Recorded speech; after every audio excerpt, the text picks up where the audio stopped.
Coming up right now, the newest episode from Car, Gwyn, and Ode on Three Pagans and a Cat. But after all, who knows and who can say whence it all came and how creation happened? The gods themselves are later than creation, so who knows truly whence it has arisen? Welcome to Storytelling Creation Myths, the 41st episode of Three Pagans and a Cat. Our opening today is courtesy of A.L. Basham's translation of the Rig Veda. You may call me Ode. You can call me Car. I'm Ode's father. Merry meet. My name is Gwyn, Ode's mother. Were you not sure about Yeah, that? there's an uncertainty there. Wait, father, mother, I'm one of those. I'm one of Ode's parents. It starts with her. It ends with her. Ends with her. Ends with her. Yeah. Whatever. You're my Earth half. It's of the Chaldeans. I don't know. All right. Okay. So we're talking about creation myths today. Right, that's what we're doing. We're doing the storytelling again. We started that with the Shenanigans episode where we retold some silly stories. And now we're going to tell creation myths. But before we get into all that, we have our usual new patrons. Yeah, our usual bookkeeping stuff to do. So we have 3 new patrons. They are Rana, Dahlia Darge, and Ashley Brock. Yay! Welcome, new patrons. Welcome and thank you. And we actually have Rana in the Yep, Rana's here with us in the Discord. Yep. So welcome. Which is the perk of being a hunter. That's right. You get to listen live to our shenanigans and comment on them. Ask questions if if you want to, that kind of thing. Let me just say, holy crap, Justin's here as we start. Justin! Yay! We're always excited to see Justin. That's right. He's a Jaguar. And he's our Jaguar. Greetings. And he doesn't often have the opportunity to be here with us in the live recording. Right, That's right. exactly. So Because he's busy.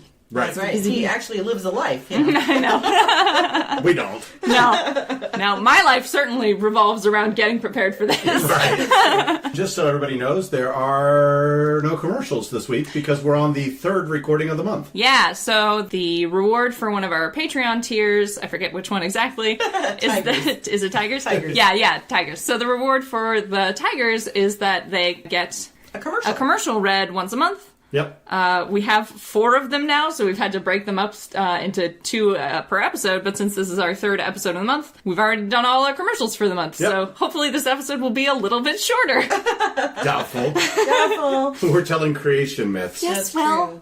Yes, well... I'm holding out hope. Car and Gwyn are having their hand fasting During imminently. a Beltane ritual. Yep. At Arts and Craft. Which is going to be officiated by our friends Pat and Paul, Yep. who own Arts and Craft. And I wanted to give a shout out and a thank you to our beloved Magnolia Rains Yes. of Box of Rain, because she created our hand fasting cords for us. Yep. A special request.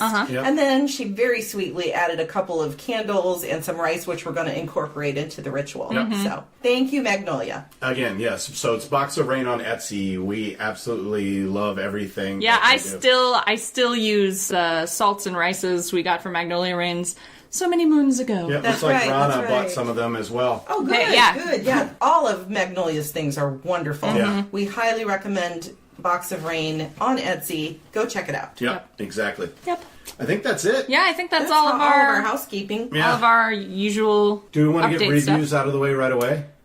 Sure, yeah, let's do that. And then Yeah. we We can can sort do of that. focus All on right. the stories and Yep. the segments. Because we got a very special thing that we're reviewing Yeah. today. Guess what? It's time for reviews! I almost forgot to let him do the thing. I was going to say, you almost jumped right into I it. did, because I'm so excited about what we're reviewing. So, what we're reviewing is we received, unexpectedly, these mala beads, which were sent to us by Amber Designs. Amber Designs 93. Amber Designs 93, yes. The Etsy store is etsy.com/shop/Amber Designs 93. That's Amber Designs, as in, like, plural designs, and the numbers 93. And you can also contact them at amberdesigns93@gmail.com. That's right. And what she sent us was basically mala bead necklaces, but Yeah. you can also convert them into bracelets, which is really wonderful. I wear it as a bracelet. I wear it as both. I've used it as a necklace, I've worn it as a bracelet, and I've used the beads as a meditation device. And they're wonderful. And when Amber sent these to us, she did tell us how she made them, because she intuited these beads and their design for each of us individually. Yeah, so these are stone beads. The malas are made out of stone beads. So it's 108 beads. And then there's what's called a guru bead, which is a slightly larger one that's at in this case, the center of the necklace, sort of where a pendant is, right? And then there is an actual pendant following on from the guru bead. In my case, it's a Mjolnir, a Thor's hammer. And for Gwyn, it is a charm that has all 4 seasons, which I've never seen a charm like that. So it's absolutely gorgeous. I love it. And then for mine, my necklace represents the 4 seasons because I'm a green witch. And so there's magnesite, which is the basic form of that's most of the beads. Most of the beads. And then there are lapis lazuli for winter, tiger's eye for autumn, carnelian for spring, jade for summer, and then an African turquoise is the guru bead. The sort of base of my mala beads are howlite, which she apparently chose howlite as the base after she heard me talking about howlite on an Ode Stone Corner. And then there are red jasper stones spread through it in segments of 9, so there will be 9 white howlite beads and then a red jasper, 9 white howlites, then a red jasper. And then the guru bead is a carnelian. Yeah, I absolutely love my beads.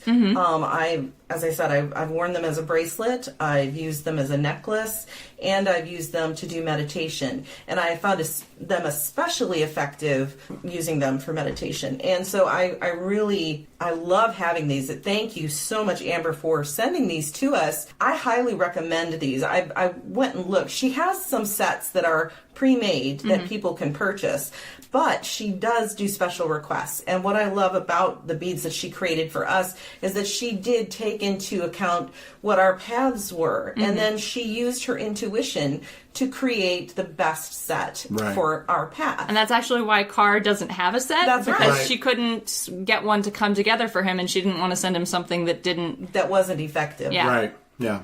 And so I think she uses her own giftings and her craft to create something that is incredibly useful. And I highly recommend these to anyone, whether you use them for meditation or just as a pretty ritual necklace or just nice jewelry. And just talking about the quality of them, they're very well put together. Like I said, these are stone beads, so like you can definitely feel the weight in them, which I find very useful when I'm doing meditation. Tried to do like mantra meditations, essentially, which is what you do with these, where you sort of recite the same mantra every time you run your fingers over a bead. And I've tried to do that with other things before, and with like plastic beads, it's just not effective. No. Like you can barely feel the beads, but these are, real genuine stone beads. They have weight to them. They have their own energy to them. Yep. The cord is actually knotted between each bead. There's a distinction between each bead. You can clearly feel the space between each one. So it's that's a traditional mala it's a technique. traditional way That's what of sets making it the aside mala. from just like a bead necklace. Right, because I've actually bought other mala beads in the past that were just strung on elastic, and I did not get the same effect from them of using them as meditation. They ultimately ended up just being a piece of jewelry. Right. Whereas this is a functional mala. So highly recommend Amber Designs 93 Etsy. That's it for reviews. I changed it on purpose. Okay, so are we ready to do... Yeah. All right, well, do you want to start us off? Yeah, sure. I can go ahead and start us off. The first creation myth that I'm going to share is from the Hindu religion. And I found this really to be very beautiful and very interesting. And as I was reading about it, actually, Hindus believe that creation has stopped and started and has been cyclical.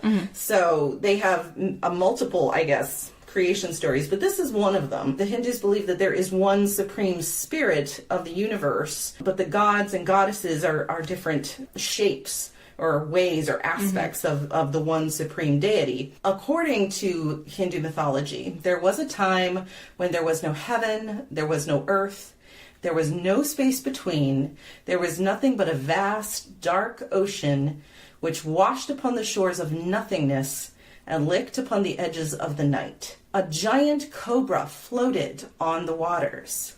Asleep within its endless coils lay the Lord Vishnu. He was watched over by the mighty serpent. Everything was so peaceful and silent that Vishnu slept undisturbed by dreams or motion, and from the depths of a humming sound began to tremble. Om, the sacred sound Om. And it grew and it spread and it created energy. And from that, the night ended and Vishnu awoke.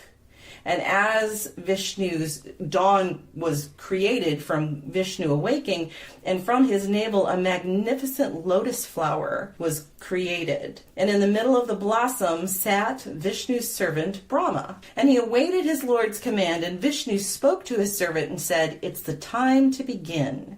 And so Brahma bowed. And Vishnu commanded, "Create the world." And a wind swept up the waters, and Vishnu and the serpent vanished.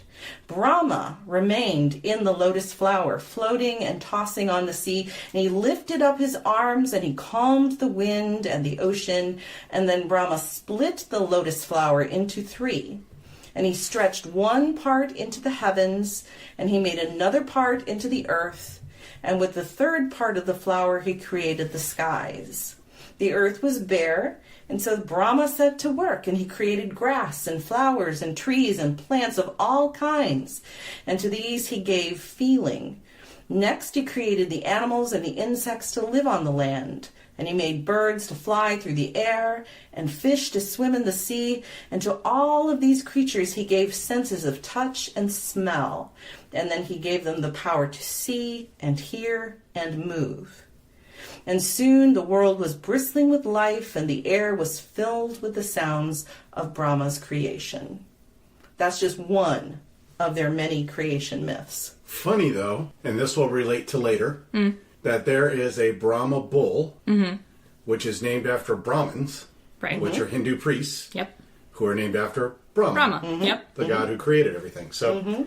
Interesting. So I thought it was really interesting because there's, basically what I was reading is that, we have Vishnu starting and stopping, creating and destroying the world over and over again in a cycle in many of these stories. So like I said, this is just one of the stories where Vishnu we're on a startup. Said, okay, Brahma, go for it. And we're on startup number 50.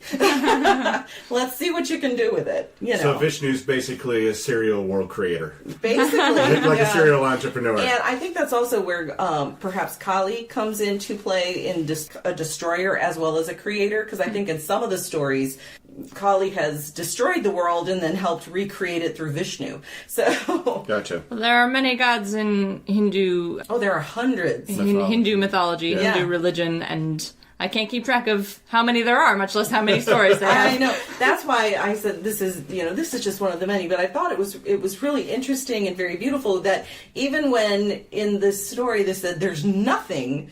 But yet there was actually, in the story there was the sea lapped on the shores of nothingness. And within it was, the Lord Vishnu who was lying on a giant snake, I would not mind a lotus flower popping out of my belly button, though. I'm just saying. And apparently that is how that's the story of how the lotus flower was created as well. So I just think it was a very interesting story. And there are so many different variations on creation and how the world came to be, just because even though they believe in one ultimate deity, there are just hundreds and hundreds of different gods. So, I believe thousands. Thousands. Many muchnesses. Yes, many muchnesses. So Brahma then would be one aspect of, just as Vishnu is one aspect of. So they're all So Brahma as Vishnu, right. But I am for this moment in what we had just talked about, right? Yes, fair. Brahma as Vishnu's servant is also Vishnu. Yes, basically. Yeah, that's where it gets confusing because they're all one and yet they're all different. And Brahma is doing Vishnu's will, but Brahma is Vishnu. Right. So it's just this. And when Vishnu leaves, technically he doesn't because Brahma's still there. That's right. So, and if there are any Hindus listening by some strange circumstance, please feel free to correct if I got that myth wrong. By the way, there are 33 million Hindu gods. Oh, okay. I take it back. There are many, many, many more than I realized. I think that one's cool. I heard it on a mini-series one day that was talking about, deity, talking about the idea of deity. And so they were exploring the Is that the one with Morgan Freeman? Yes. Morgan Freeman just should voice over everything ever made. And so this was the story that he shared, was this particular story. And I thought it was really cool. I like it. Also, it's one of the sort of the gentlest creation narratives out there. It is incredibly gentle, and it's it's very chill. It's a very relaxed, just go create the world now. Go create. It's time to begin again. Let's just go do my will, Brahma, and create the world. As you float on your lotus flower. The most violent thing in that creation narrative is the wind. Yes. Right, yeah. Well, and Brahma did have to divide the lotus into 3 parts. Right, but it doesn't seem to have been done, maliciously. No, you're right. I think it is probably one of the most gentle, and I think that's what makes it beautiful. Mm-hmm. It's this beautiful description of creation, which I think should be beautiful. Yeah, that's interesting. I will start off with the one I know most about, I guess. Sure, yeah. So I'll start off with the Norse creation mythology. We have the most complete story through Snorri, obviously, in the Prose Edda. Yep. So that's what we're going to go with, because all the other stuff we have is fragmented, essentially. So it's difficult to know how much of this cosmology is authentic and how much is influenced by Snorri's other resources. But this is what we have, so this is what we're going to go with. So, in the beginning, as it were, there was Ginnungagap. Ginnungagap is... Oh, please say that again. Ginnungagap. I love that name. Ginnungagap is the primal void. The gap part of Ginnungagap means the same thing it means in English, which is a space. A nothing. Something between things. And we don't actually know what Ginnung means, but the theory is that it means something like magically charged. Gotcha. Or enchanted in some way. Mm-hmm. So Ginnungagap, therefore, is the magical void. And that's what there was before there was anything, was Ginnungagap. Somehow, in Ginnungagap, or possibly surrounding Ginnungagap, there were also 2 elemental planes. Those were Muspelheim, the land of fire and heat, and Niflheim, the land of ice and mist. And they were separated by the great expanse of Ginnungagap. Because Ginnungagap is essentially the void, it's essentially nothing, it's impossible to know how wide it was and how far apart these lands were. They were just separated somehow by some distance by the void. Right. The magical void. The magical void. Mm-hmm. Over time, and how much time exactly it is impossible to know, the roiling flames of Muspelheim and the creeping mists of Niflheim spread out into Ginnungagap and gradually encroached on it, shrinking the void. And when they met at the center, the heat of Muspelheim melted the ice of Niflheim, and the drops of water fell into the void and collected together. And when they gathered, they formed the first being, Ymir. Ymir is the first giant, usually given masculine pronouns, but is technically a hermaphrodite. I call Ymir the mother-father of giants.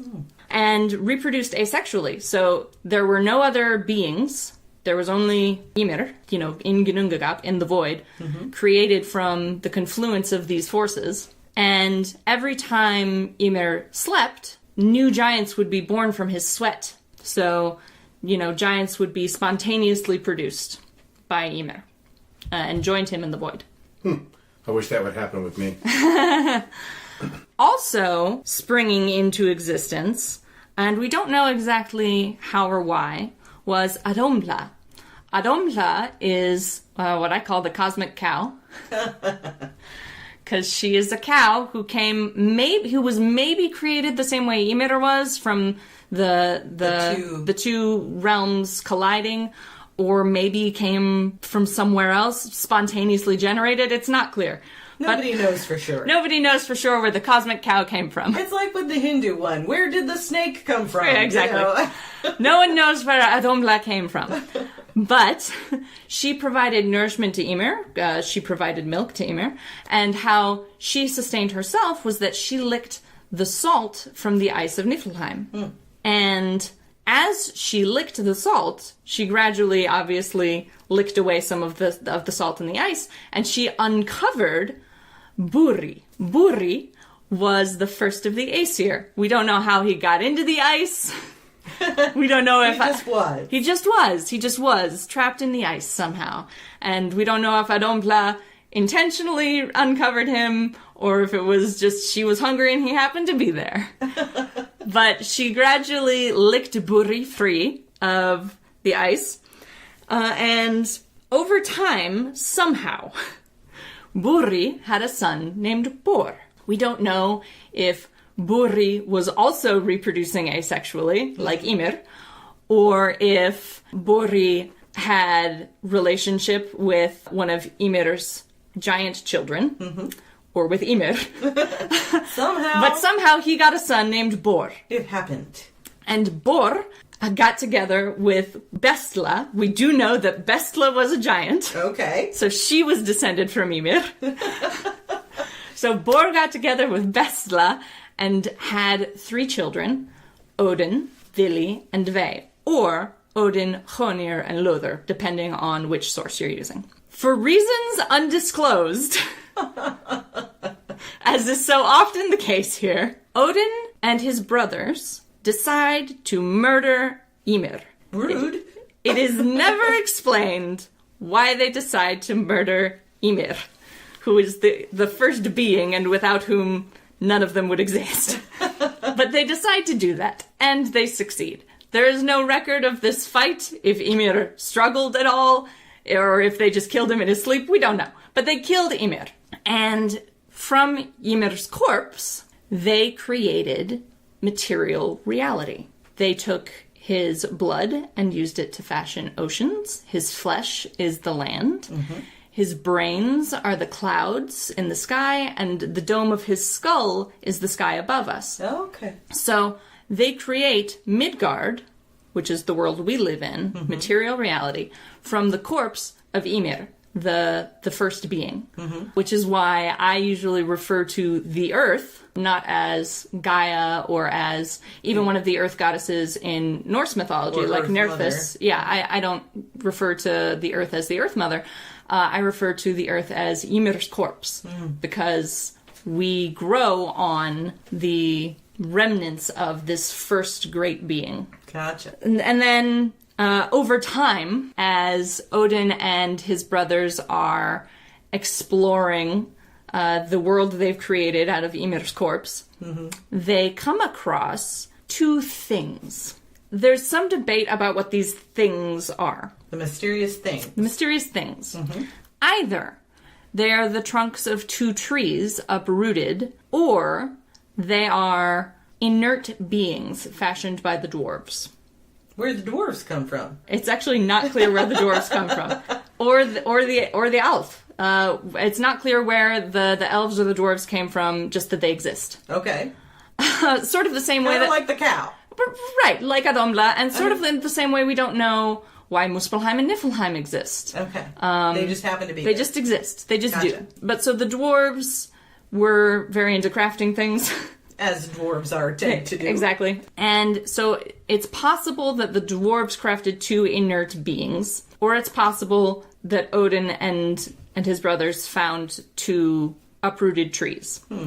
It's not clear which, because the true things that they found were named Askr and Embla. Askr means ash, as in the tree, and Embla might mean elm, or it might mean water pot, or it might mean, like, 3 other things. Water pot. Water pot. It might mean several things.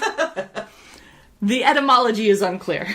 The narrative I choose to embrace, because it's the one that's the most internally consistent, is that Askr and Embla were trees. Originally grown on Ymir's corpse and then uprooted somehow, cast into the sea and then washed up on the shore where Odin and his brothers find them. Okay. And Odin and his brothers, finding these things, fashioned them into the first human beings. Askr becomes the first man, and Embla becomes the first woman.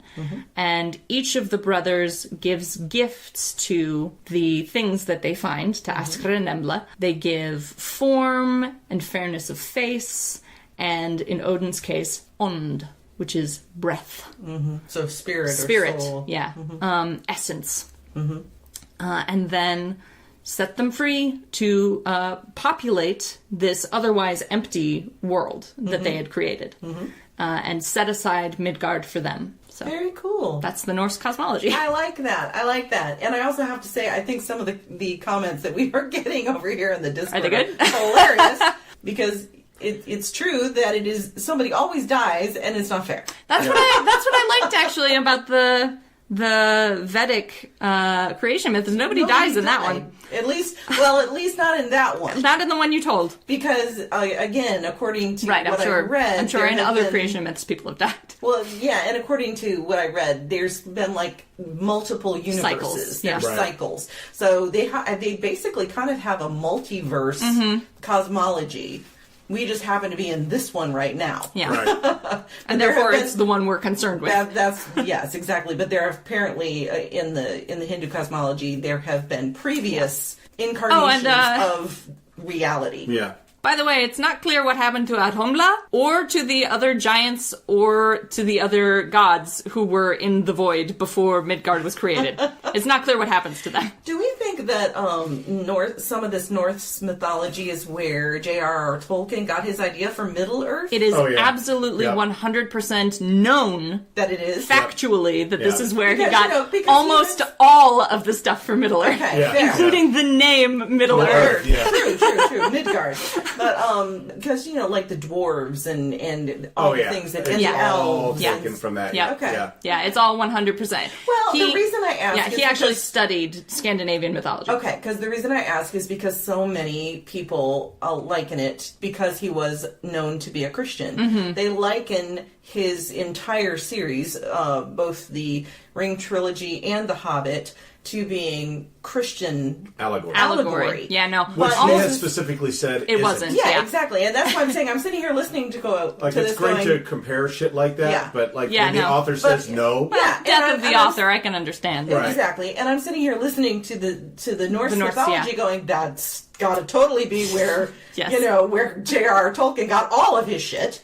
Yeah. He actually a bunch of the dwarven names in the Silmarillion and in The Lord of the Rings were direct transliterations of the names of dwarves from mythology. Right, fair. Which is what Squeaky just said, including Gandalf. Yes, yeah. Very cool. Yeah, Ulf actually means elf, so like... Rana said, not that anyone cares. Rana. But I find this interesting. My ancestors believed the earth was always here. Humans lived inside of her, but not in very humanish form.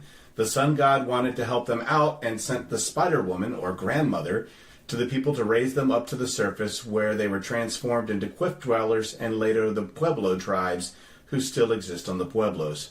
My grandfather was born on one. That's cool shit. Very cool, Rana. We do care. Why the fuck do you think we wouldn't care, Rana? That's beautiful. I love that. That's wonderful. Thank you for sharing that. I have driven past the Pueblos, but I've never stopped, so maybe at some point we can make our way west and go see them. I would love to see that. That's very wonderful. Cool. Yeah. And I'm familiar with some of the Spider Woman's mythology. I'm a little bit, Yeah, but I didn't know that humans used to live in the earth and were drawn out onto the surface. That's very interesting. Yeah, and Rana is just saying about where her grandfather was born. Isleta Pueblo. That is very cool. Yeah, Thank you. I like that. Yeah. Thank you for sharing that. That's very cool. See, this is why we like having the Discord here. That's right. Right. Yeah, because we get schooled. Exactly. Well, and we can only cover so much content, but like there are hundreds of thousands of creation myths in the world. Yeah. We're only going to cover 6. That's right. There are so many different stories and variations and, And so like I have, and I've mentioned this before, I think, where I've come to a place where I just accept that all things are true equally somehow. Yeah. Multiverses, I guess, to get back to that. Yeah, multiverses. But so, like, I don't have any trouble accepting that literally all of these things could be true simultaneously. Sure. Exactly. Yeah. Exactly. So I enjoy that aspect of, like, sort of fitting them together into a cohesive whole. Yeah. And what I like is that there are similarities in so many of the stories, you know. I think it's very cool that there are, you know, just little bits of, like, where the fuck did the cow come from? Where did the cow come from? I don't know. We don't know where the snake came from either. And we don't know where she went. And we don't know why there were, you know... Why was Burri buried in the ice? Who knows? Exactly. And why were the, you know, ancestors in the earth, you know, Rana's people? Why did the sun god decide they should be on the earth now? Right. Maybe he was just lonely. Who knows? Exactly. I just think it's all so cool and so beautiful. All right. So I'm supposed to do the Judaic and Abrahamic creation myths. So there are actually two of them in the Bible. Mm-hmm. One is in Genesis chapter 1. One is in Genesis chapter 2. Mm-hmm. And most people conflate those. Yeah. Right. Yeah. They kind of put them together. They smush them together. But they really are two separate stories. And they're told almost in verse of themselves. Okay. So in the first one in Genesis 1, God creates, or not Yahweh, but Elohim creates the earth, the sky, the water, the standard stuff, the animals, all that kind of stuff. And created. And then man is last. Right. Created out of clay, man and woman. Okay. And that's the standard story that most of us hear in Sunday school and in the Christian churches. That story, except that... And there's a 7 days thing. Except that, on the seventh day he rested. He rested.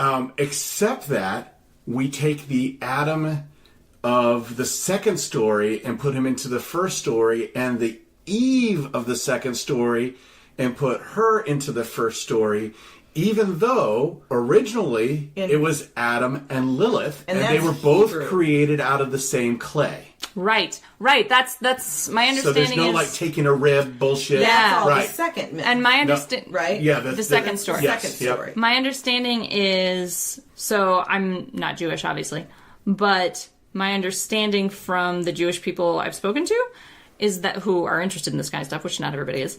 But my understanding is that, like, Lilith and Adam were on equal footing because they were created out of the same material. Exactly, I think that's fascinating. And when that went, quote unquote, wrong, because they were on equal footing, Eve was created out of Adam to make her subservient to him in a way that Lilith hadn't been. Also, in the first telling, God names all the animals. Mm-hmm. God names all the... So he does all the naming. He does all the administrative work. Right, yeah. So my thought is, and I'm not a biblical scholar, although I read Greek and Hebrew. You could be. I could be. if you took the time. Right. Cared. And cared. That there are actually two Adams.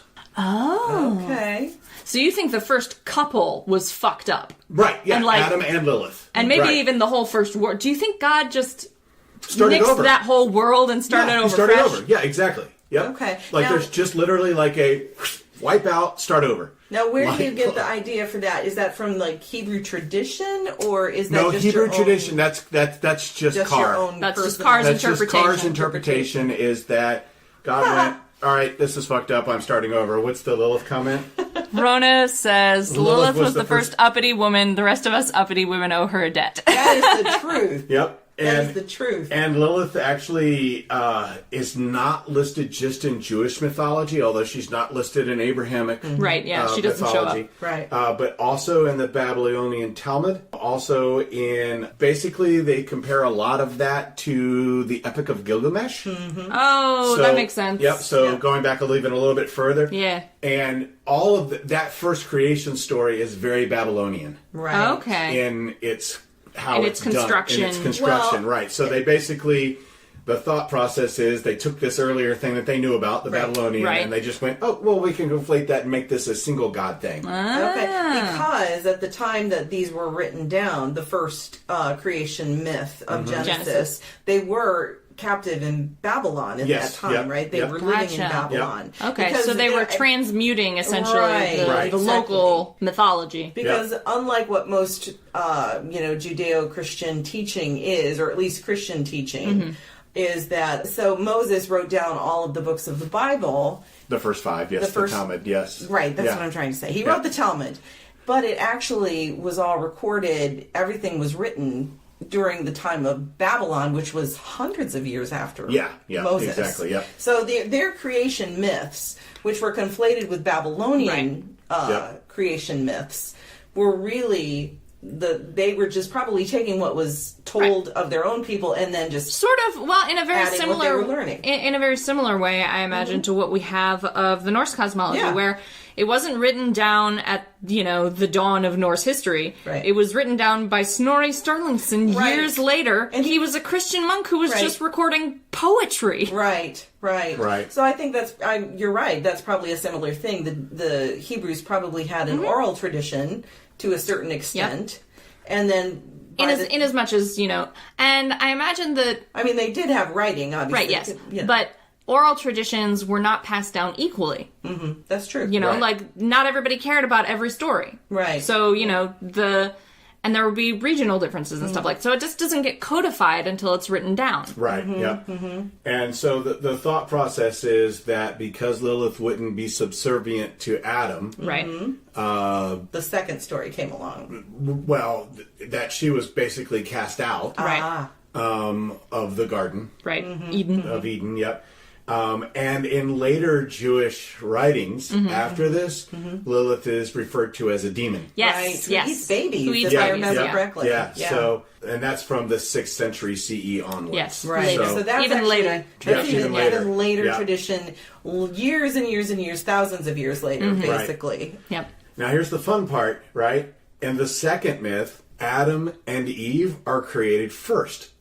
Before the rest of the world? Before the rest of the world. I had never really noticed that. Yeah. Isn't that funny? Because they really don't teach that. Yeah. When you're, in Sunday school or whatever. Yeah. So you're really taught a combined version of the two myths. Yeah, in Christianity, you really are they combined the creation of reality with the creation of Adam and Eve. And what they say is one was chronological and one was theological. Oh, so that's how they can put them together, and say, well, it's one creation story. Oh yeah, it's complete BS, but I mean that's what they're going with. Okay, what's the theological difference? This does make me wonder if Elohim created a world, right? Created some people on it, wasn't pleased with the outcome, evaporated that world. Created a new one, and then before he repopulated it with plants and animals and shit, he was like, I'm going to do the humans first and see if this works out, because I might have to start a third one. So here's the fun thing, too. In the first creation myth in Genesis 1, he's Elohim. Right. In the second creation myth in Genesis 2, he's Yahweh. Interesting. Yeah, that's so different name. Different name. Because they which were we conflate different. into the same God. Right. But only because it's a monotheistic religion. Religion. Yeah, so how interesting. The other thing I think that's interesting is that obviously because they were both created from clay, man and woman, they were on equal footing. Where was the damn snake? He didn't show up. That doesn't happen at all. That doesn't happen. So we don't actually find out what exactly Lilith and Adam did to get their world wiped out, or to what happened where she was cast out, or they were wiped out. Well, it sounds like the world started over again. So I mean, that's my opinion, just from having done a bunch of in-depth research on this now. Is that Elohim / Yahweh went, fuck it. Or maybe Elohim, or maybe Elohim wiped out the world and Yahweh stepped up and was like, "I'll do the next one." That's right. You take a break. It's hard to say because you rest on the 7th day, and I will start the next world. Because I don't think a lot of people know that Elohim was actually one of the Canaanite gods that became the main god of Abraham. Right. And then ultimately the main god and then he became Yahweh through Moses. This is actually super interesting to me because we see something similar start to happen in ancient Egypt at one point, where the sun god is this particular pharaoh's favorite god, and he gives this god a new name and starts essentially worshiping only this god. But the rest of Egypt doesn't go for it in this instance, right? And it all gets rolled back the next pharaoh. Right. So it's like something very similar seems to have happened, but more successfully with Christianity's God. That's right. That's fair. And personally, I think it's incredibly interesting when I'm looking at it from this point of view to see that there are two separate stories. Yeah. And both of them are of Jewish origin. Yep. They're both Hebrew stories of creation. Yeah. Yep. So that's so interesting. Yeah.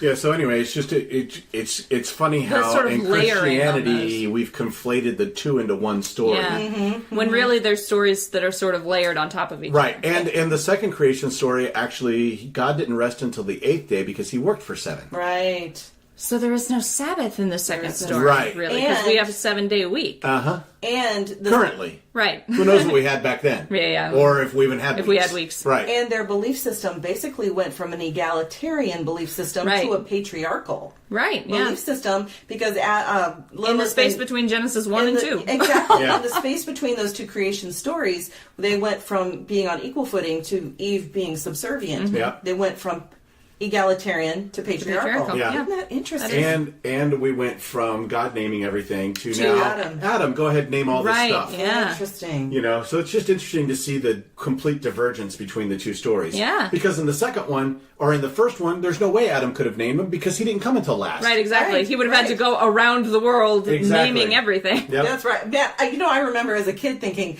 how's he do that? How does he do that? That's got to be a really hard thing to do. Yeah.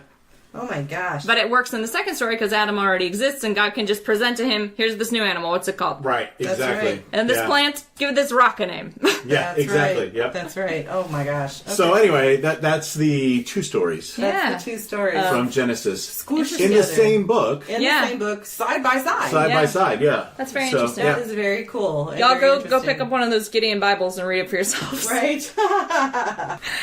Oh my gosh. Available at every hotel room. That's right. So, since we've all done our... Yeah, we should do segments, probably. You all ready for this?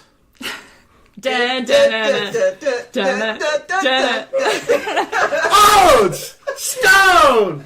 Quarter!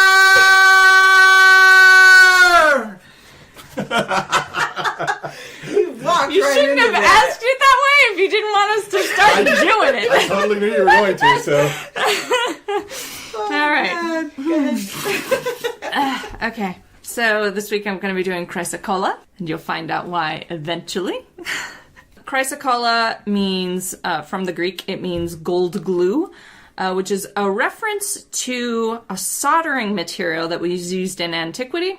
It's not clear if this was actually chrysocolla, what we have now, or if it was maybe some other copper-derived ore.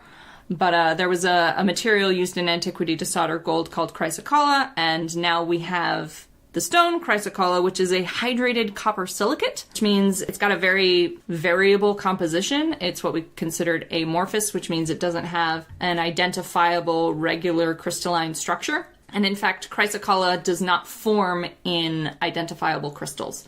It only forms in like massive and borosilicate forms and stuff like that. It sometimes forms with quartz, so it will grow with quartz crystals, partially embedded in quartz crystals, or with like a clear quartz druzy over it or in it. It's a bright green or blue color, and that color comes from the copper content in the stone. It is a very, very soft stone. It's a Mohs 2, which is extremely soft and difficult to work with, but sometimes you'll find what's called agatized chrysocolla, which has chalcedony in its composition, and that can get it up to like a Mohs 7, so that's usually what you'll see in jewelry, chrysocolla jewelry, is usually agatized chrysocolla that has chalcedony in its composition to strengthen it, because otherwise it's so extremely soft that it'll really just couldn't drill it. Just like reduce to a powder very quickly. It's very brittle.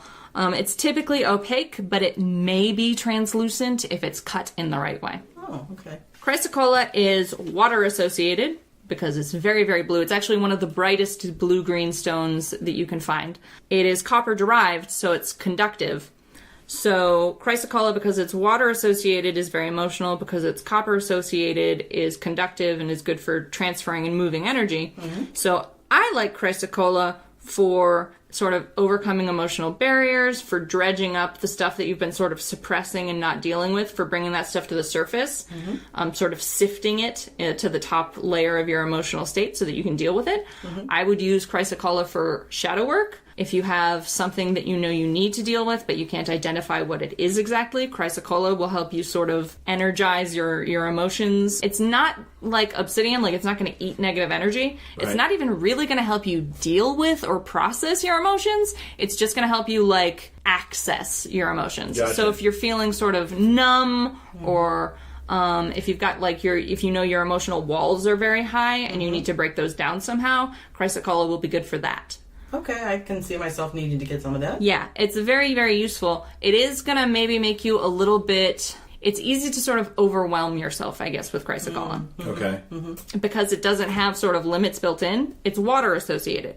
So it can be very calm or it can be very aggressive. And it sort of depends on the specimen you get. So you really should be careful when you're choosing it? Yeah, be careful when you're choosing it to get a chrysocolla that's going to work well with your energy. Because, like I said, partly because it's water associated and partly just because it's an amorphous stone, so it doesn't have, like, a regular chemical composition. Mm-hmm. There's a higher degree of variability in this stone. So individual specimens, some specimens might be calmer and more contained. Other specimens might be more vibrant and more energized or more active. Mm-hmm. And you're going to need to find a piece that will specifically jive well with sort of where you are emotionally. Mm-hmm. But also bear in mind that, like, a chrysocolla that's very, very calm and relaxed, if you have high emotional walls, isn't going to be as good for you as a highly active chrysocolla is, which will have an easier time breaking down those emotional barriers. Mm-hmm. So I might even suggest getting 2 specimens of chrysocolla. Get a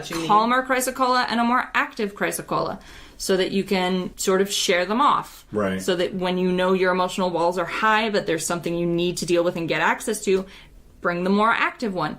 When you need just something to sort of help you level out and access your emotions, but not in as intense a way. Something more gentle. Exactly. Use a calmer, more gentle chrysocolla. Mm-hmm. I find that this tends to correspond to sort of the color intensity of the stone. So, like, highly vibrant and color intense chrysocollas that are like a bright, bright blue are more active, and chrysocollas that are more on the greenish spectrum are more calm, but that's not going to be a hard and fast rule. Right. So interact with individual specimens of chrysocolla and determine that. Would you think that, like, you should also have obsidian or a mahogany obsidian with you at the same time? I would actually strongly recommend a mahogany obsidian instead of a straight obsidian, because mahogany obsidian has that grounding quality, which chrysocolla doesn't have so much. Right. Chrysocolla is not what I would call a grounding stone, but mahogany obsidian is, and it will help eat some of that negativity. Right. So yes, I would strongly suggest if you're going to bring a chrysocolla to your shadow work, also bring something like a mahogany obsidian. The other thing is that chrysocolla is very creative, so it's a good creative partner, but you're still going to have to deal with that high emotionality. Right. So if you need to do something that's very precise or analytical, chrysocolla is not going to be for you. This is going to get your emotions very high, and while that can be useful, it can also be risky. Right. Okay. Very good. So that's it for Odes Stone Corner!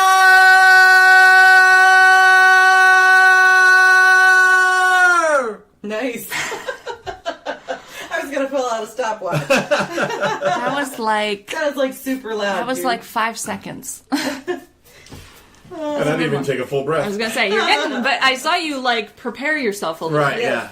But, so one of these days, I'm going to do it. I'm going to do it. Get prepared. One of these days you're going to have to do, like, the diaphragmal breathing and do, like, the whole posture thing they teach you in choir. Yeah. To, like, fully expand your lungs before you do it. I could just stand. That's true.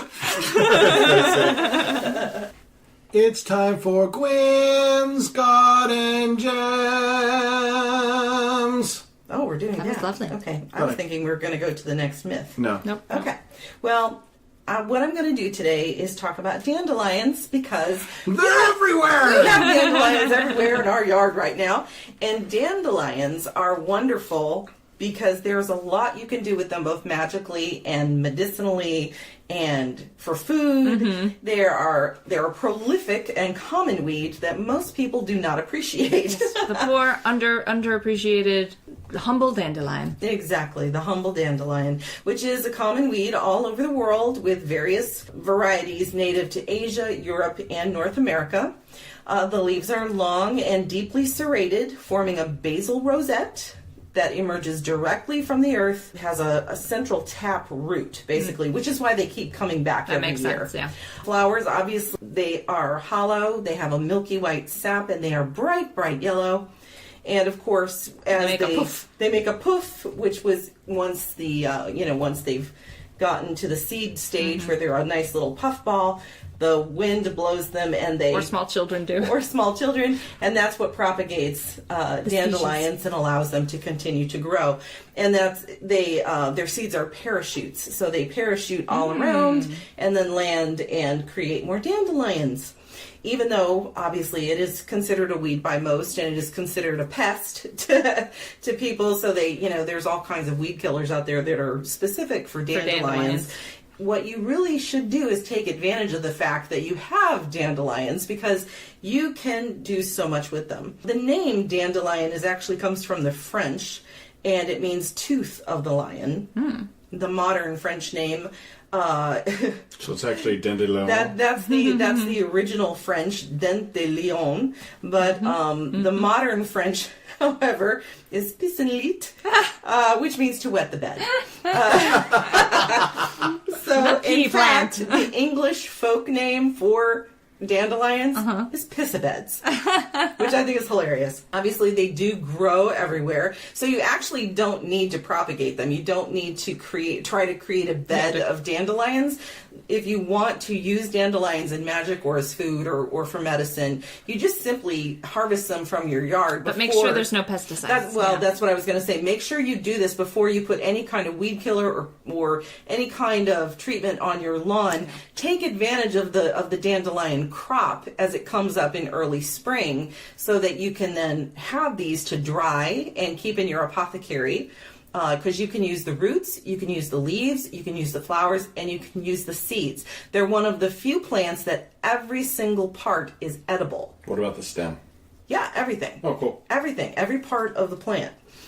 They say now it's like the opposite of a baneful. That's right. It is, and they do say that because beneficent. Right, and of course, obviously, they do like full sun, which is why on really sunny days you'll see them open right up, like today.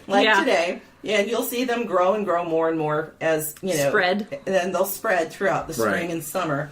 The leaves should be gathered as soon as they appear in the spring, because they get bitter the longer they grow. Okay, so you want young dandelions. Yes, if you want to make dandelion tea or dandelion wine or use dandelions in the leaves in salads or anything like that, you do want to harvest them early before they start to grow bitter.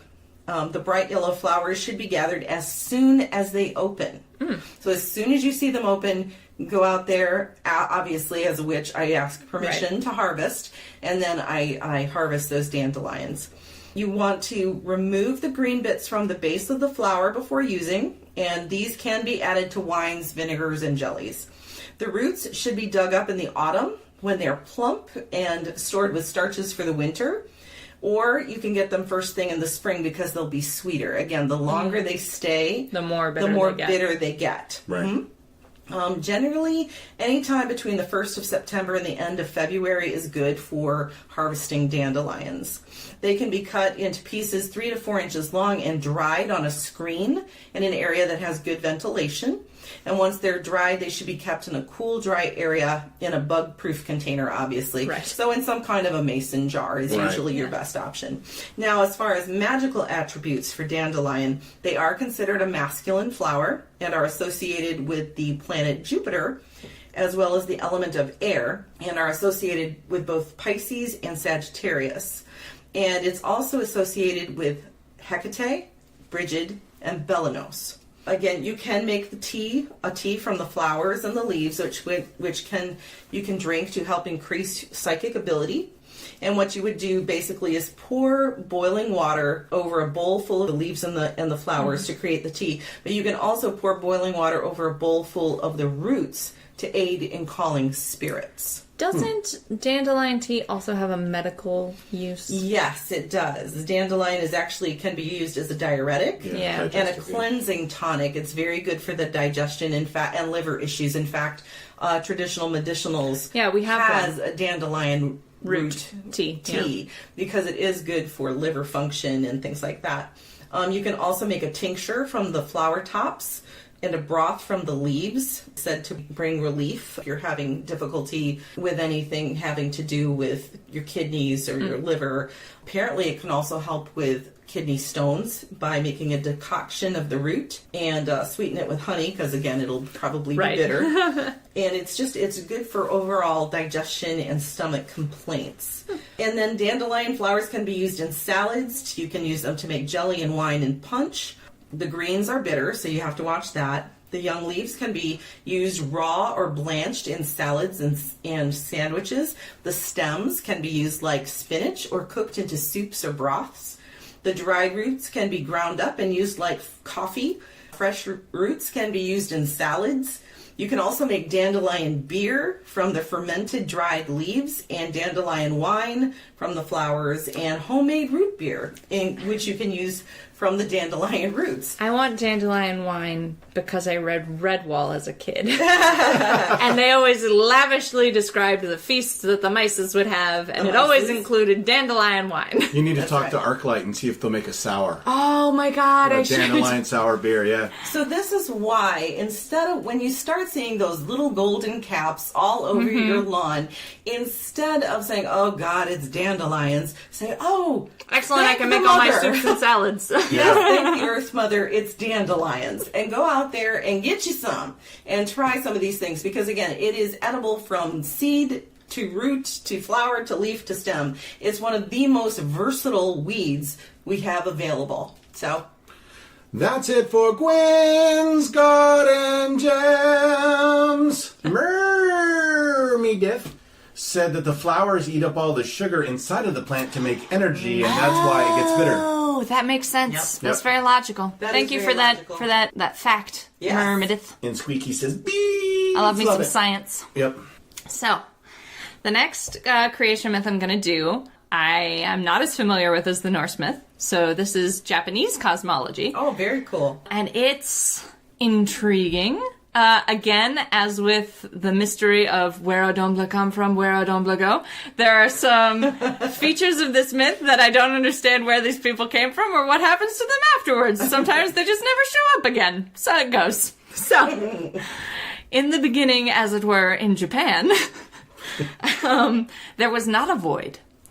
Everything existed in an egg. Oh. All the matter that would eventually make up stuff, the universe in general, was scrunched together and all mixed up in a cosmic egg of unknown boundaries and origin. It doesn't seem as though there was even a void outside of the egg. There was just the egg. And then, over time, for no apparent reason, the mixed elements inside the egg started to separate.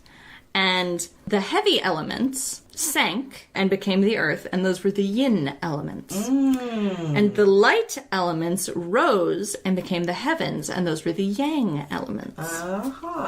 Between those two, there was a muddy ocean that covered the earth elements and sort of bridged the gap to the heaven elements. From this muddy sea, there grew a green reed-like object. It is always described as not as a reed, but as a reed-like object that grew from the sea into the heavens. Okay. And when it reached the heavens, from it grew the first god, Kuni no Tokotachi. We refer to him with male pronouns usually, but didn't have a definite gender, didn't have a definite reason for existing. Just was. Just was. And was alone. As gods are wont to do. Was alone. There's actually some debate about which was the first of the gods to appear in the heavens, but Kuni no Tokotachi is the one that I'm familiar with.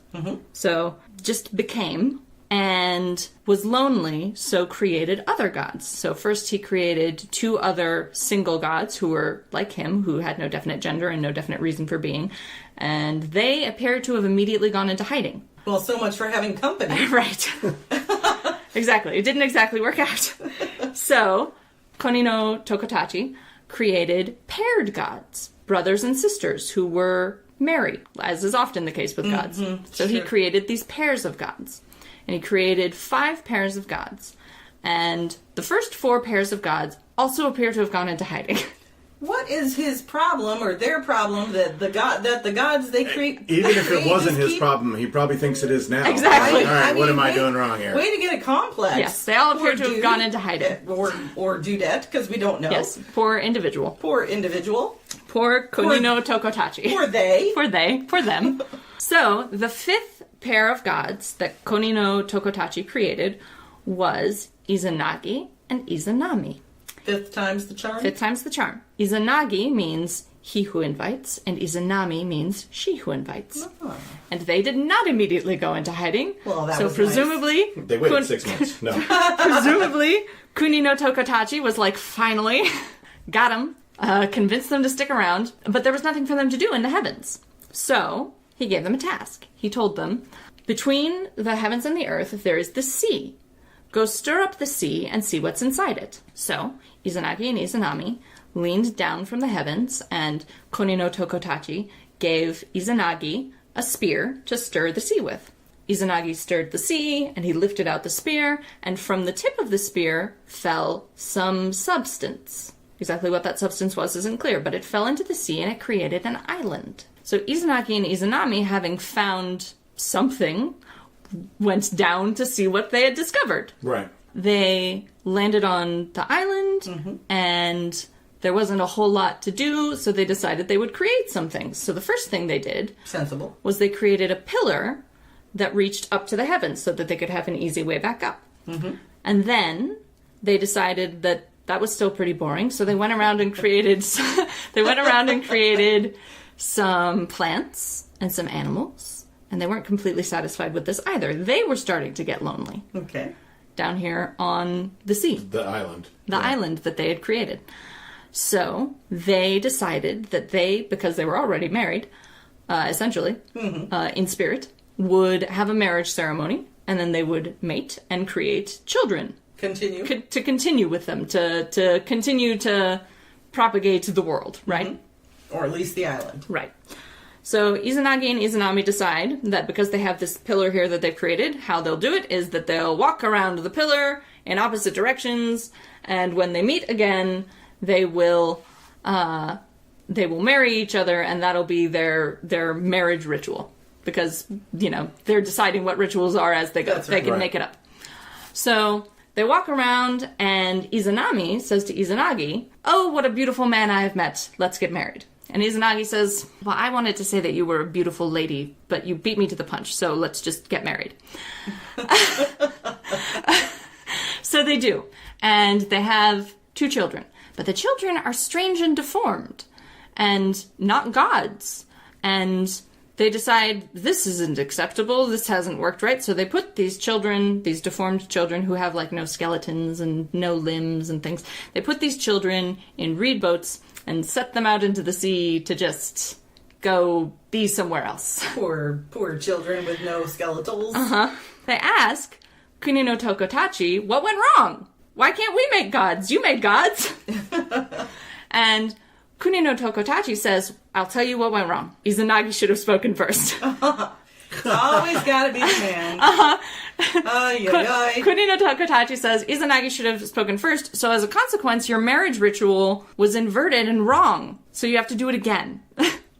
And Izanagi and Izanami were like, well, we thought we made up the marriage ritual, but I guess you're the boss, so we'll try again. So they go back around in opposite directions, and this time Izanagi says, what a beautiful lady I've met, let's get married and do it right this time. And Izanami says, excellent. So they get married. And they have children. And these children are gods. They're the gods of various things. And as their children are born, things start to exist. So first, they give birth to 7 other islands. And those become the islands of Japan. And then they give birth to the gods of plants and fish and birds and, stuff. And right. as Izanami gives birth to these things and the gods exist, the things that they refer to start to exist. And so the world gradually builds as Izanagi and Izanami have more and more children. Mm-hmm. And then Izanami gives birth to the incarnation of fire, and it kills her. Oh. And then Izanagi kills the incarnation of fire in revenge. Oh, this is a sad story. There's a whole thing where Izanami is dead, so she goes to the underworld. Right. And which hadn't existed before, but now she's dead. Is that where all the other gods are hiding out? Who knows? It's never clear where all the other hiding gods go. Beyond Kunino Tokotachi's sight, apparently. They're just gone. So, Izanagi goes, obviously, to the underworld to pursue his wife. Like you do. And when he gets there, she tells him, first of all, not to look at her. And he says, okay, fine, you're the boss. You're my wife. I do what you want. And then she tells him she can't come back with him. She's eaten the food of the underworld. She has to stay here now. That sounds very Greek. It does. Interesting. So she tells him she's eaten food that was cooked on the furnace of the underworld. She can't leave. And he says, well, that's very disappointing for me. Obviously, I'd prefer if you would leave with me and come back to the earth. And she says, okay, well, if you don't ever look at me again, I will follow you back to the earth. This is like... Yes. Oh my gosh. And Izanagi says, I can do that. But it turns out he can't do that. Because Orpheus couldn't do it either. Because he turns around, and she is a rotting corpse. Full of maggots and death. Gross. Yes. That's a little different from Orpheus and Eurydice. She's a rotting corpse full of maggots and death, and he's horrified. Yeah, I would be And too. she's furious that she has been seen in this condition. Fair. So Nobody likes to be seen without their makeup, I'm just saying. So she attacks Izanagi and chases him out of the underworld. Oh, damn. Spawning monsters as she goes to attack him. Mm-hmm. Gets to the gate of the underworld, real quick rolls a boulder in front of it, and just stands there like, Izanami, you've got to stop!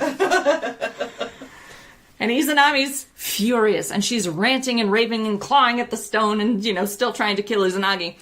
And she screams that if she can't kill Izanagi, she will kill 1,000 creatures every day in punishment. Damn, she is a vicious bitch. Izanagi, on the other side of the boulder, is like, well, fine, I'll give birth to 1,500 creatures every day. What's he planning to do? I don't know. This is his plan, is that he's going to continue to somehow create. With his other children. He's going to continue to procreate more people. Down to the incest. More people than she can. Well, they're already brother and sister. Oh, fair. So he's going to bring life to more people than she can kill every day. Okay, fair. In the hopes of continuing the project they started together, in which she is now hell-bent on destroying. Right. Somebody needs to shoot this woman some tea and tell her to chill. At that point, having made their positions on the subject of the earth very clear, Izanagi divorces Izanami from the other side of the rock. That's pretty good. That's a good idea. And they are no longer married.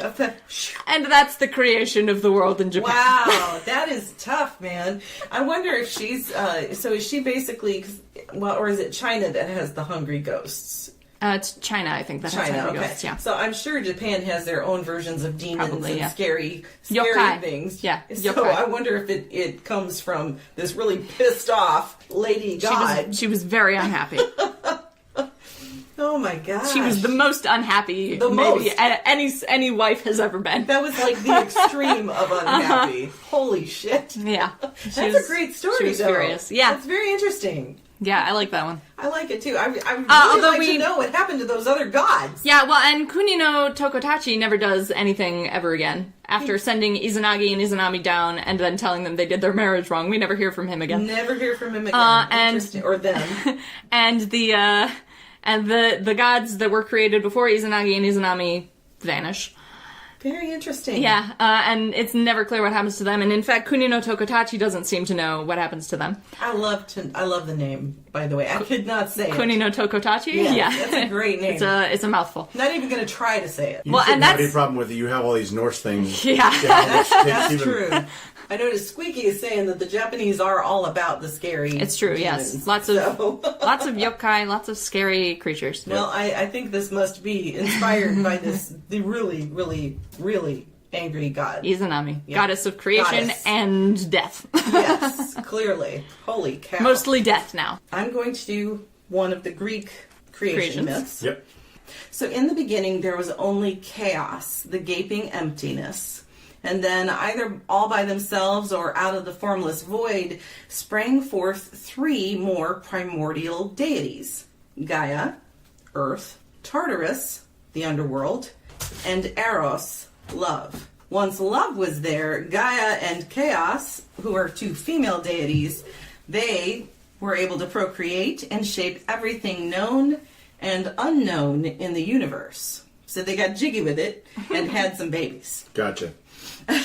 Now, Chaos gave birth to darkness, Erebus, who is darkness, and Nyx, night. Erebus slept with his sister Nyx. Like you do. Like you do. And out of their union came Aether, or the bright upper air. And Hemera, the day emerged. Afterward, feared by everyone but her brother, Night, or Nyx, fashioned a family of haunting forces all by herself. Among others, her children included Moros, who became Fate, Care, or Kar, I'm not sure, who became Doom, Thanatos, Death, Hypnos, Sleep, Honoroil, Dreams, Geros, Old Age, Oisis, Pain, Nemesis, Revenge, Eris, Strife, Apate, Deceit, Philetus, Sexual Pleasure, Momos, Blame, and the Hesperides, the daughters of the evening. Meanwhile, Gaia gave birth to Uranus, the starry sky. Uranus became Gaia's husband, surrounding her from all sides, and together they produced 3 sets of children: the 3 one-eyed Cyclopses, the 300-handed Hecatoncheires, and the Titans. However, Uranus was cruel and even worse as a father. He hated his children and didn't want to allow them to see the light or the day, so he imprisoned them in the hidden places of the earth, which is Gaia's womb. This pissed Gaia off, and so she plotted with her sons against Uranus. She made a harpy, a great adamant sickle, and tried to incite her children to attack their father, but they were all afraid, except for the youngest, Kronos. Gaia and Kronos set up an ambush for Uranus. As he was preparing to lay with Gaia, Kronos castrated him with the sickle, throwing his severed genitals into the ocean. Now, nobody really knows what happened to Uranus afterward. He either died, withdrew from the earth, or exiled himself to Italy. Like you do, apparently. To Italy. You go to Italy. But from the blood that was spilled on the earth because of his castration emerged the giants, the ash tree nymphs, and the Furies. And from the sea foam that was produced when his genitals fell into the ocean, although I think they were thrown into the ocean, arose Aphrodite, the goddess of beauty. And so Kronos became the next ruler. He imprisoned the Cyclopses, Hecatoncheires, thank you, and in Tartarus, and set the dragoness Campi to guard them. He married his sister, Rhea, who is a Titan, and she bore him 5 children. However, Gaia and Uranus had both prophesied that Kronos would eventually be overthrown by one of his sons. So much like his father, Kronos maltreated his children, devouring each of them at the time of their birth. Rhea was distressed by Kronos' treatment of her children, and just like Gaia before him, plotted against her husband. Talk about a self-fulfilling prophecy. Right? Yeah. On the advice of her mother. When it was time to give birth to her 6th child, Rhea hid herself on Crete, leaving the newborn child to be raised by the nymphs on the island. And to conceal her act, she wrapped a stone in swaddling clothes and passed it off as the supposed baby to Kronos, who, unaware of her intentions, swallowed it yet again. The child who was saved was Zeus. Obs. And so from there, Zeus kills Kronos, and then we have all of the other Greek the new gods, pantheon. the new pantheon of gods that came from there. But that is the basic origin of the cosmology of Greece. I just gotta tell you, as far as the Discord is concerned, the foaming genitals are the best part of it. Yep, and I'm sorry for torturing all those names. I'm not nearly as good at pronouncing the names as Ode is. I don't pretend that I know for sure. I just give it a best guess. But anyway, I thought that it's so interesting because talk about violence, you know, I mean, between Japan and Greece, man. And isn't it interesting that Japan and Greece have some similarities in that their story, the story of Orpheus and the story of Persephone, both have correlations to the story of Izanami. Yeah, exactly. So the question is, which came first? Would it be the Greek stories or the Japanese stories? Well, they developed in such different, isolated circumstances. So, it's interesting that there are corollaries between those two myths. And Japan didn't have a lot. Like, Japan had cross-contamination with China, but not really with anywhere else. Right. Because I know China had quite a trade around the world, didn't they? I don't think by this time they did. By this time with the Greeks? No, I don't think so. So it's interesting to try to figure out how these stories were so similar and who.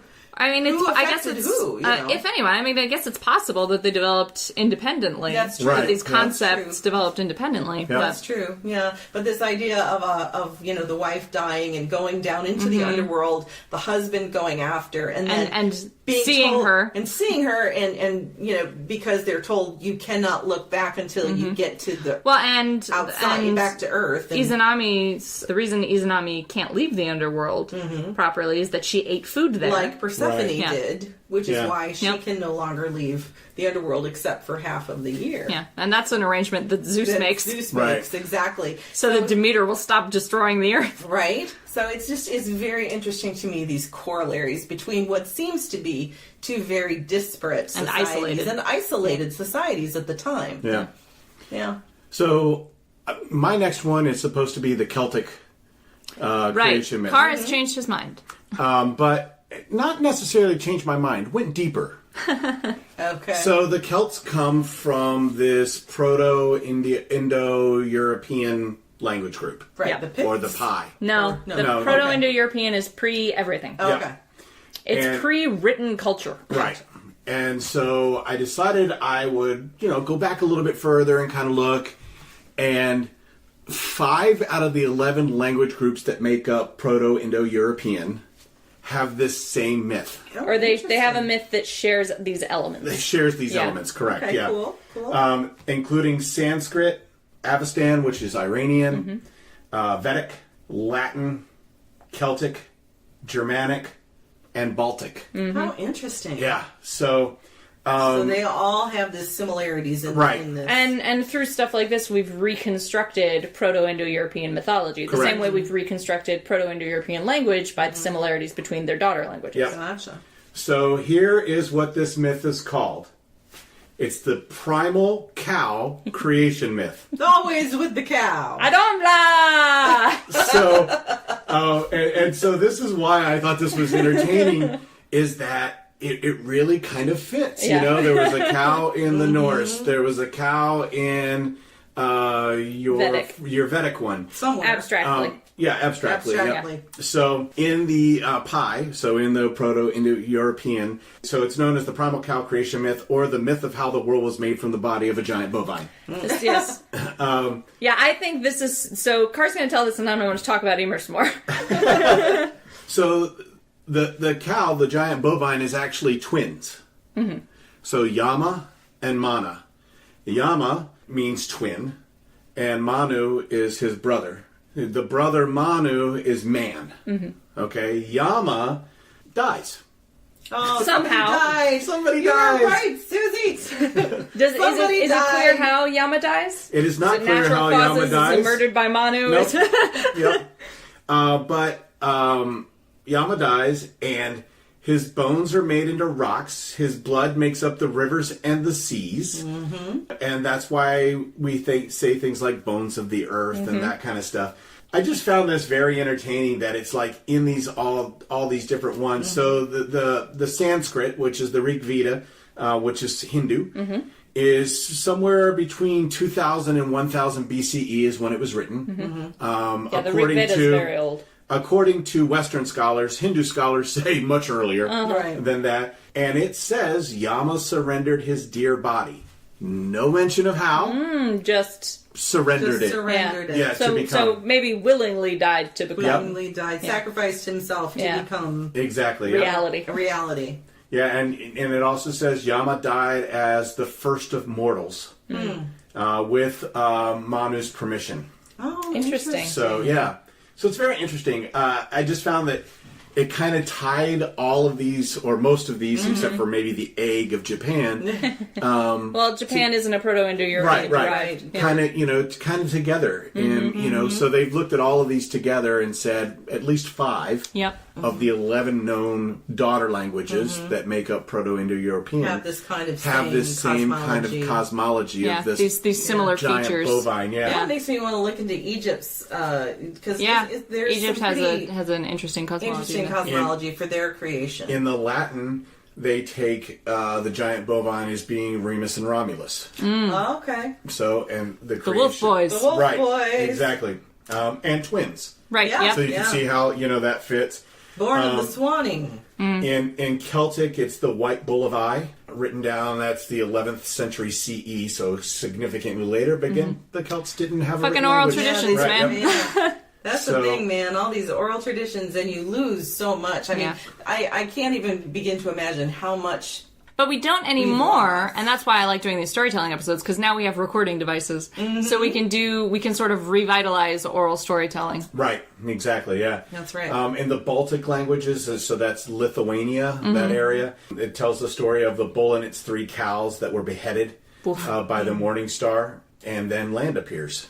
I just thought that was kind of cool because it ties up all of these... The primal cosmic cows. Yeah, the primal cosmic cows together, In Hinduism, the cow is still considered sacred. I mean, it's a vital part of their religious beliefs. Well, and that's why I brought up the Brahma. Brahma, In the Futhark, in the runes, Fehu, the first rune, means cattle. There you go. It's a stand-in for wealth, because cattle was the source of wealth, and it was transmutable resources, essentially. Yeah, very cool. So what I wanted to talk about with Ymir is, although Adomla shows up in Ginnungagap, obviously, in the Void, and is a primal cosmic cow of mysterious origins and purpose. Because it's a magical void. Right. Ymir, the mother-father of giants, seems to serve the actual function that Yama does of dying and being reconstituted as the earth essentially. Yeah, exactly. So instead of Adomla being the sacrifice, it's Ymir. So I thought that was interesting. An interesting transmutation in the Norse from the sacrifice being the cow to the sacrifice being the first sort of sentient being. Yeah. Right, yeah. Interesting. Very cool. Yeah. Well, you know what time it is now. Yes. It's time for Cars Feast Table. Cars Feast Table. I did a bunch of research on this. And You read some old books. Yeah, that's right. I did. I read a very old book, which is known as Banquet of the Learned by Athenaeus. So Greek. And I found out that in the time of creation that's renewed yearly within the Proto-Indo-European areas, there are 2 things that they consider sacred to the meal. And so those 2 things are... lamb, which makes a lot of sense, I think. And so here is the rosemary roasted lamb recipe that I found, and again, we'll post this on... God, I love lamb. I know, it's been a while. So it's basic, it's super simple. You preheat the oven to 425 degrees. In a small bowl, you combine oil, garlic, salt, and rosemary. Then you rub it all over the lamb. You refrigerate that overnight, so you may want to wait on preheating, but you refrigerate it overnight. That would be a long time to preheat your oven for 24 hours.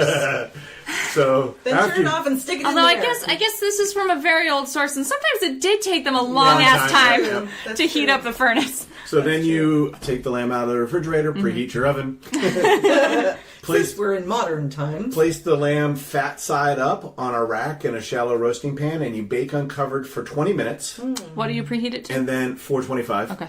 And then you reduce the heat to 350. You bake again for 1 3/4 to 2 1/4 hours, or until the meat reaches the desired doneness. For medium rare, your meat thermometer should be about 135, all the way up to, if you want medium well, it's 145. You should baste it occasionally with your pan juices. And then, as anything, when you cook with meat, Let it stand for 15 minutes before you cut it, before you slice it. And that's it. That's pretty much it right there for the meat. That's the lamb. For the lamb. And for any of our vegetarian or vegan listeners, just skip over that previous part. Or erase it from your mind. Vegans can't eat any of this. Right. And the next thing I found that they do is honey cakes. Oh, yes. So I might make that, yeah. Here is what is in a rustic honey cake. It's half a cup of butter, softened, a cup of honey, 2 large eggs, a half a cup of plain yogurt, 1 teaspoon of vanilla extract, 2 cups of all-purpose flour, 2 teaspoons of baking powder, half a teaspoon of salt, assorted fresh fruit, and chopped pistachios. Hey. Oddly enough, this bread in this book is called chrysocolla. Ah. Which was why I pivoted to doing chrysocolla today. Originally I was going to do blue lace agate. You can do that next time. Yeah, I'll do it some other time. But Carr mentioned that these honey cakes were called chrysocolla back in the day. Yeah. For some reason, which, like I said, chrysocolla means gold glue. So I have to honey, assume it's gold, related to the right. honey. The honey. Yeah. I'm going to have to make that. That sounds really good. So get that recipe up right away. I will. You do preheat your oven to 350. You grease a 9-inch cast iron skillet. Oh, I got that. Yep. And in a large bowl, you beat the butter and the honey until it's blended. You add the eggs one at a time, beating well after each addition. Beat in the yogurt and the vanilla. And in another bowl, you whisk in the flour, baking powder, and salt. You then add your mixture to that, making a batter. Transfer the batter to the prepared skillet. Bake until a toothpick inserted in the center comes out clean, about 30 or 35 minutes. Nice. Then you cool it completely in the pan on a wire rack. You serve it with fruit or additional honey or chopped pistachios on top Or if you would all like. three. Or all three. All of the above. Because there are people who cannot have cake in their life without any kind of frosting. I would add a cream cheese frosting if you want frosting on it. I prefer cake without frosting. I like a cream cheese frosting, but this doesn't seem like the right kind of cake. Seem like the right for a frosting. Or any kind of a frosting. And This I is more also of a glaze. think I also think that you could probably at this point do a poke. Yeah. You know, so poke some holes in it and drizzle honey over the top so the honey just kind of seeps all into sucked it. Yep. into it. Yep. God, that sounds good. Yep. Know that it's not exactly what I would call light in calories. But That's what makes it delicious. right. You know what would be great to do too would be to get so you can get honeys that are made in different areas That's that true. have different like flavor profiles. Oh God, so lavender you could honey. so you That could would be make delicious. no, not even lavender honey. I'm talking about like wildflower honey versus Or like orange blossom honey orange blossom, because the that's true. bees get pollen from different plants, Right, so and so the honey's have honey different has flavors. slightly different flavors. So I would like to like make the cake with like a wildflower honey, which is very light, and then do a poke and the drizzle with like an orange blossom honey, which That is a would little be heavier. Right. delicious. My favorite beer of all time comes from a brewery up in Grand Rapids called Railtown. Yes. And it's your favorite beer as well, I think. It's the... Now we can't remember. Dang it, I hate it when my mind quits working. Citra? Yeah, it's Citra Warrior. yeah. And Citra Warrior actually has honey in it. Yeah. And so every year that they make it, it tastes slightly different depending on honey where the that bees they have get. been. Yeah, so you get a slightly different flavor, but oh my gosh, it's so It's a good. good, Anyway. it's a quality beer. Yep. So that's it. So for drink some that. Citra Warrior with your honey cakes. Yeah, there you go. Citra Warrior Or honey mead. cakes. Drink a Oh, mead. good mead. Yeah. And Yeah. experiment with the type of honey that you're going to use. Yep. That's it. Yeah, Are I we think we're done. Yeah. I think we're Yeah. done. We've done all our planned mythologies. Yeah. Covered all our content. We're at under 2 hours. Hallelujah. Wow. That's amazing. And then once you've edited It'll it, be that'll even shorter. Yeah. So Groovy. cool. Excellent. So you can find us in a bunch of different places, but probably the easiest place to go to is just go to the number 3, pagansandacat.com, and everything's listed there. Yep. You Got a can bunch of also links. find the majority of it listed on an episode, Yeah, on individual episodes. on individual episodes. So you can find, that's where you can Episodes? find links to Episodes. Twitter and Facebook and Yeah, all the stuff we do. Discord and everything. Right, yep. Yep. And then And our Patreon. I Yeah, thought this we have was, a Patreon and a Redbubble and Right, you know, yep. that kind of stuff. Yeah. I think this was pretty cool. So we got, did I talk about this last time? Oh no, talk Okay. about it. Talk about it. This is very cool. So you all had asked for a very long time that we put up a links list that had all of the links that I happen to have accumulated over forever. Our assorted resources. Yeah. So we put that up, which I thought was pretty cool. We finally got it up on the website. It took us forever and a day to get it up there. But we got an email not long ago. A couple of weeks ago. A couple of weeks ago from a librarian who said they had been listening to, I guess, the podcast and then discover the links. Yeah, and there's the library was doing a program. Yeah, they were doing it for kids. Children. Yeah. Yep. And it was on mythologies and different religions and things like that. Right, and storytelling. Storytelling in different cultures. Yes. And they somehow discovered our links list. List of assorted links. Yep. And provided that as a resource to the kids who were doing the program. Yeah. Mm-hmm. And the kids apparently liked the list. And they were super excited because they had found one that we didn't have on the list.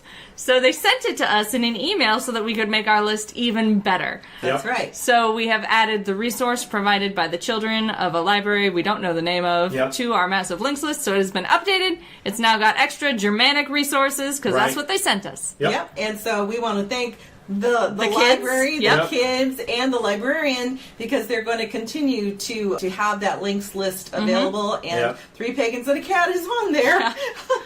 So, and I think it's a really cool program that the library is putting on. It's a great program to encourage children to learn more about various cultures. The gist of the program is to teach them about cultures and languages and mythology and things like that. Right. And sort of broaden the scope, I guess. Because so often, like in schools, they only are going to teach, the Western canon. Right. They're going to cover Greek mythology, but, there's a pretty good chance they're not going to cover any other mythologies. So this librarian was saying that the links that they got from our website assisted in that, and so the kids just wanted to help. To participate. And to add to it. So we're pretty we excited thought that was pretty cool. that. Yeah. I also found us listed on a library's website as one of their top podcasts for spirituality. That's crazy. So it's a library in Indiana. Wild. Cool. Yeah, so, That's very cool. Yeah. I'm always doing little bits of research on that to see where we've ended up. Cars Google alerts. Right, Google alerts pop so up. So we're really, you count when a library lists you on their website. Yeah. And honestly, that would not be possible without our listeners and our patrons and just everybody who supports us just by listening. And so, and sharing the podcast. Yeah, I can tell when you guys have shared the podcast to someplace that has like a lot of members, like when you share it to your Facebook groups or whatever, because we always get a big unexpected boost in listenership. And we really appreciate it. And we love what we do with you guys on Discord and Facebook and Twitter. And so, as Cara mentioned previously, you can find all those links at 3pagansandacat.com. Yep, that's the number 3. Pagansandacat.com. Yep. So, I think that's it at this point, isn't it not? Yep. No, that's everything. But so I think that's everything. I think we're good to go. All right, cool. Well, thank you, everybody. Yes. Yeah. I'm going to stop the recording. And you're going to stop. Yep. That's what he keeps saying. As we slowly find... I had to find the mouse. The mouse. The mouse. The mouse. Or the mice sneeze.